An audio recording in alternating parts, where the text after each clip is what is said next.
తెనుగోళ్ళు ఇచ్చిన శిల్పక పండ్లు తేనె మామిడి పండ్లు తీయంగా తిందామె తీరొక పండ్లు చిలక నేరేడు పండ్లు కమలు ఇచ్చిన మక్క కంకులు అవి పాల కంకులు కాల్చుకొని తిందాము కందికాయలు పచ్చి పల్లికాయలు గుజారి గుజారి మామిళ్ళ కిందో నల్ల మామిళ్ళ కింద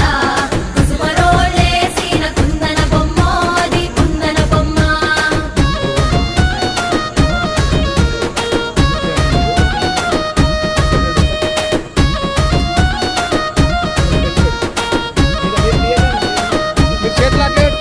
బెస్తోళ్ళు పెట్టిన పచ్చి చేపలు